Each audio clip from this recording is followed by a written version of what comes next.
Hey, everybody, and welcome to another episode of Change Agents TV. And as you can see today, it looks a little different, right? It's not just me alone.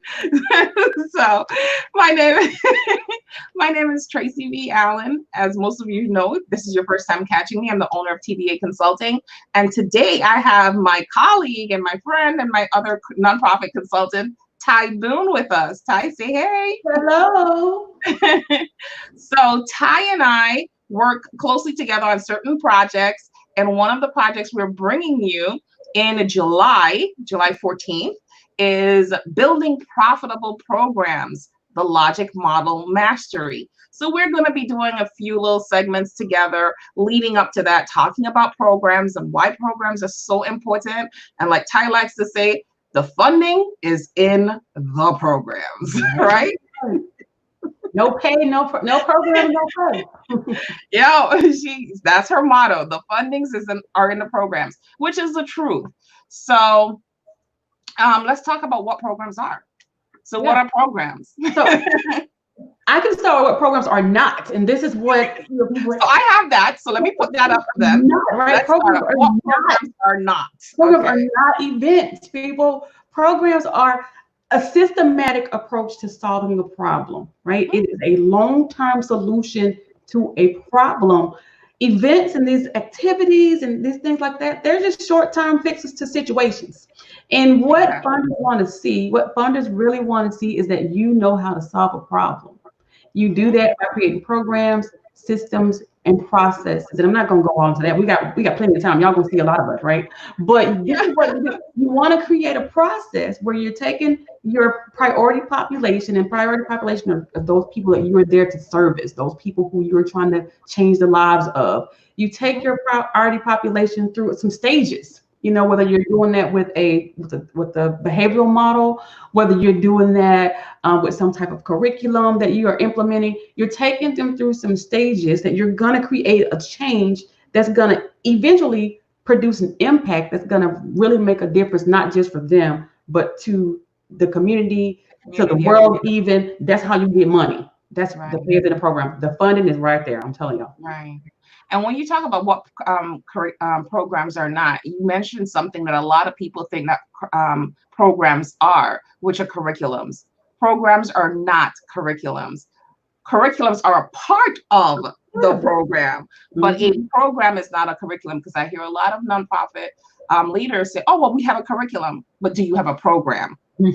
Because you can have a curriculum all day, every day, but a curriculum does not equal a program. So unless you are implementing that curriculum and you have some benchmarks, some evaluative processes built into it, you have a way to collect information and gather that data, you really don't have a program, because a program leads to funding. And when funders are looking at your programs, they're looking for evaluation. They're looking for data, and the evaluation doesn't stop when the program ends.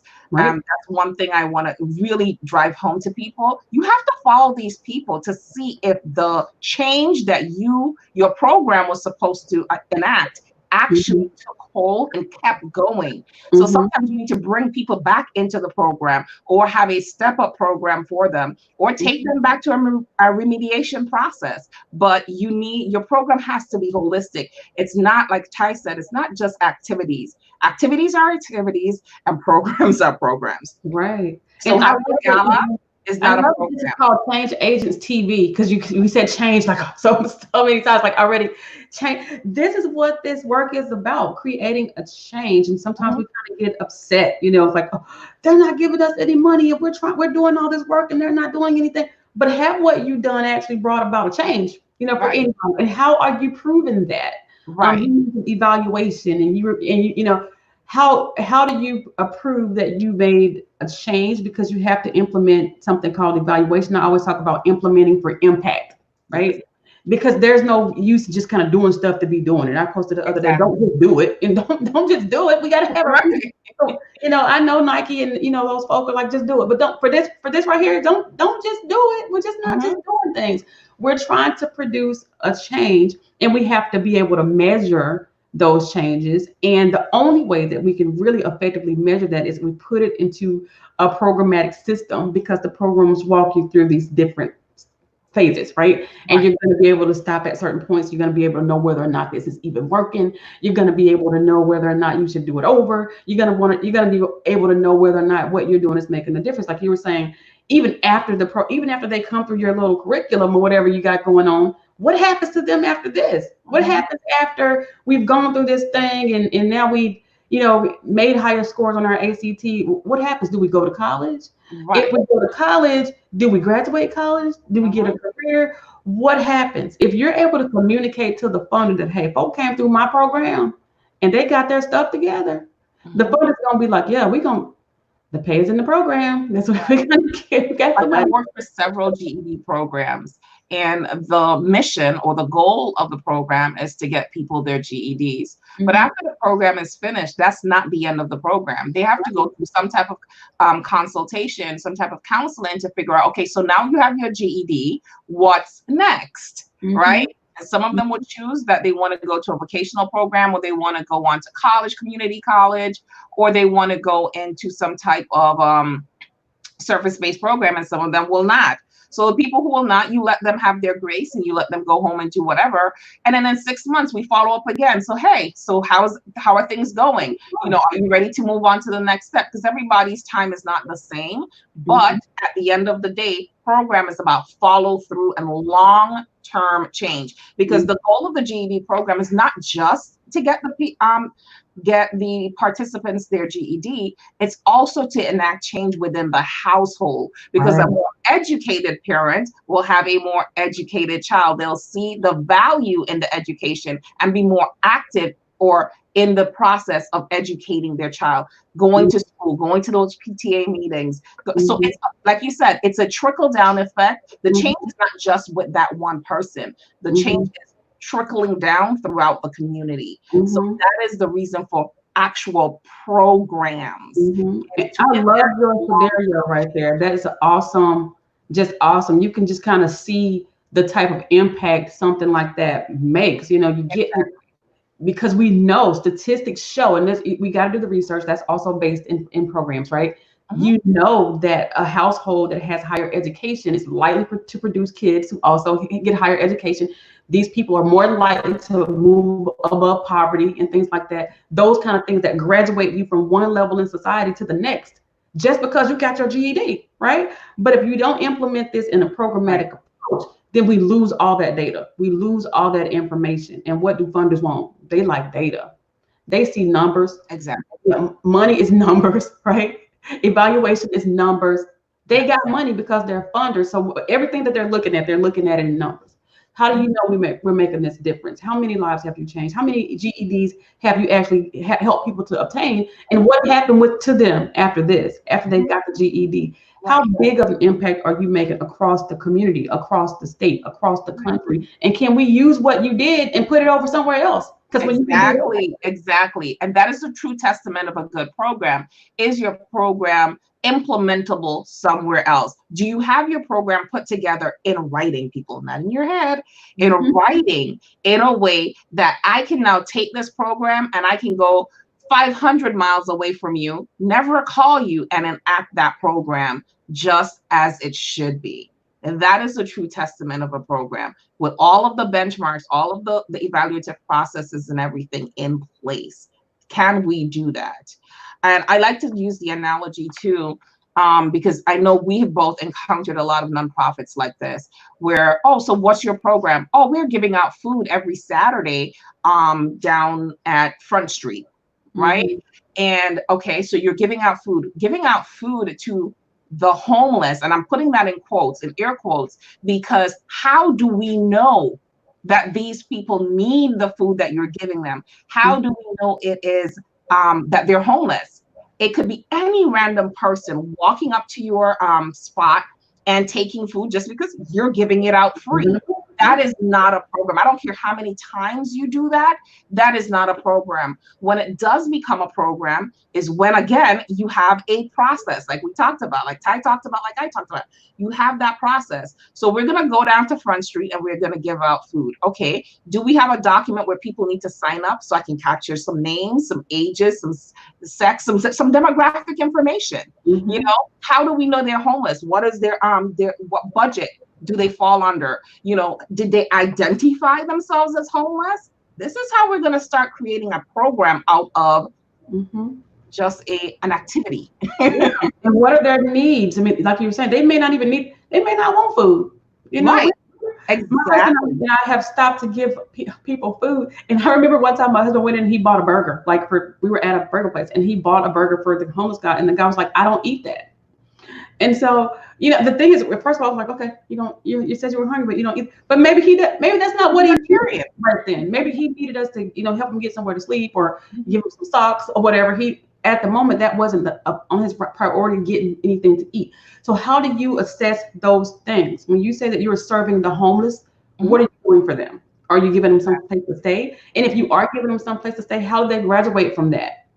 What are you teaching them to help them to graduate from homelessness to having a home? Because there has to be some purpose behind what you're doing. We're just not adding more and more to the problem. A lot of times we'll find out that funders kind of stop and look at us when we're asking for money. We know there are homeless people. There's thousands of homeless people in our community.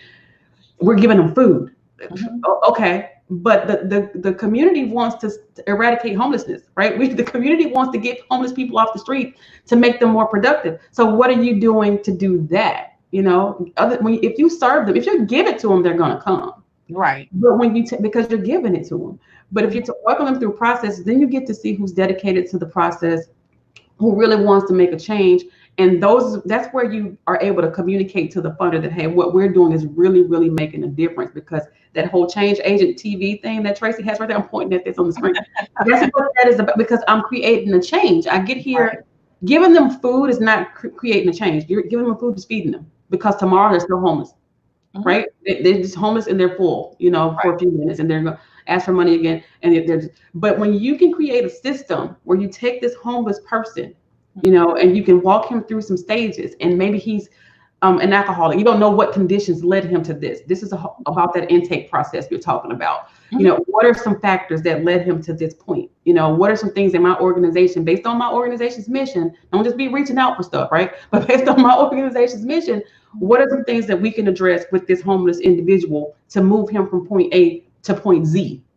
Right. And I'm big on analogies. So what Ty is saying could be wrapped up in this one analogy. Give a man a fish. He has a fish to eat today. I know I'm not saying it totally correct, but it's teach him how to fish, and he has food for the rest of his life. He can eat forever. Right. Exactly. So, I mean, it's the same thing. Just think about, I always try to bring things back to a place where people can truly understand it. And I think that's a great way to understand it. You can give a homeless person a plate of food.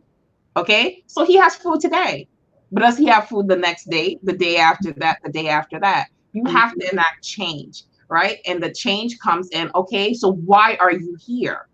Right? And how can I get you from here to where you need to be? And that is true change. That is how the programs are developed. What does your community need? How can you deliver that need? How can you evaluate the need? And how can you make sure that the process is carried on and trickles down throughout the community? That's it. Right? Yeah. Yeah. That is what a program is. A program is not. What is not. Yeah, that is what it is and what it's not. So let's talk a little bit about our program that we have coming up. Who it's for and who it isn't for, just like programs. So it's not for everybody. Like, is it? I'm always on the isn't side, right? I'm like, it ain't for.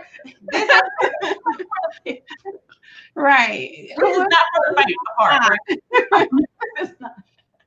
Tracy, so I have developed, I think, one of the most dynamic programs as far as programs are concerned, just to kind of put that together, because a lot of it is because of what we're seeing right now. We're right here on Stay In, COVID Stay In, and we're seeing a lot of organizations who were not able to keep going. First of all, because of they didn't have programs. What they had was a lot of services, a lot of events. They thought they had activities. A lot of activities. It looked like programs because it looked all pretty on the outside, and we're serving the homeless and we're doing this. And then when something happens, you can't pivot because you don't have the systems in place to get you where you need to go. So this program that we are producing and we're launching it in a couple of months is for organizations. First of all, you have to have some kind of concept of programs, first of all, because if you don't, it's not. I said I was going to do the knots first. It's not for you.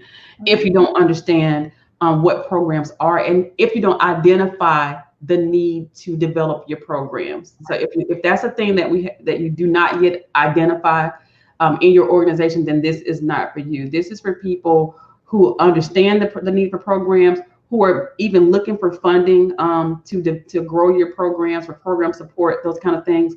But you have some things in place, but there's something that you just feel like it's not quite there. And even if you've gotten some funding for it, and you know that, hey, this could be better, we can get more funding more consistently if we just kind of tweak this a little bit and know what we're supposed to be doing right here. If we knew how to get in here and to evaluate appropriately, we can do this. I love evaluation. I used to teach research methods and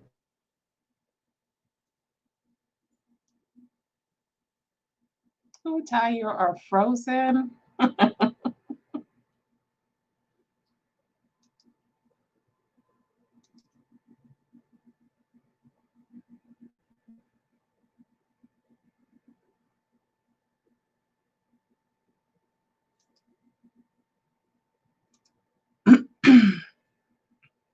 Okay, so we seem to have lost Ty. So basically what she's saying is that it's for people who are serious about developing their programs, their infrastructure for programs, so that they could become fully funded. And that is why Ty's calling me. Hello?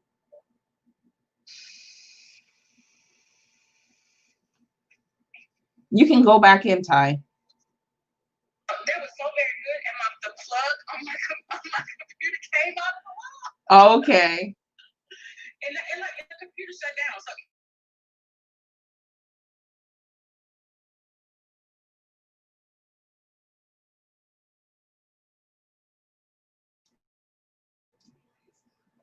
So okay, she'll be rejoining us shortly. But it's basically for people who are serious about getting their programming together, because the funding is in the program. And that's why it's called Building Profitable Programs, the logic model mastery, because the logic model is what you need to use in order to build fundable programs. So if you have the logic model down pat, then you're going to be able to build programs that are going to be effective, create impact within the community, and are ready to be funded by funders. But you have to understand the logic model. So this is going to be 10 weeks. And during those 10-week sessions, well, not 10 weeks, it's going to be 10 sessions, 2 hours a day, Tuesday and Thursday for 2 hours. And we are going to take you step by step by step through the process. We're literally going to hold your hand through the process. And when you leave the program, you're going to have at least one fully formed program that is ready to be implemented within your organization and also ready to be funded. So you're going to have homework. You have to come in ready and willing to do the work. If you're ready and willing to do the work, this is the program for you. It is an investment in the future of your nonprofit organization. It's an investment in the success of your nonprofit organization. It is an investment in the impact that you want to create, your organization wants to create within the community that it's serving. So this is an investment in building a strong nonprofit organization that has programs that are worthy of being funded by donors, by grants, by government contracts, by whomever is giving you the money. They can look at your program. They can see that it is a solid program that is implementable. They can see that it has evaluative processes built into it that is evaluating the progress of the clients that are taking the program, and that those that evaluative process doesn't end at the end of the program, but it also continues on with the client over a period of time to make sure that the impact is lasting and that they are able to transfer that impact into their family lives or into the rest of the community by either becoming volunteers or ambassadors for your program or whatever. But this is the program you need if you are truly, truly ready to take your organization to the next level. Like I said, it's an investment in the success, in the future, in the impact that your organization wants to create within the community. So in the description box, you will find a link to the program. The page, the website page is not completely finished. It'll be finished by tomorrow, but that is where you will go to start signing up for the program. We start on July 14th. It is going to be an intensive program, but a program worth your investment. So I guess Ty is not able to reconnect, but I'm going to wrap it up here. We'll be back tomorrow talking some more about programs. So join us again tomorrow. All right. Have a great day, everyone. And thank you for joining me here on Change Agents TV.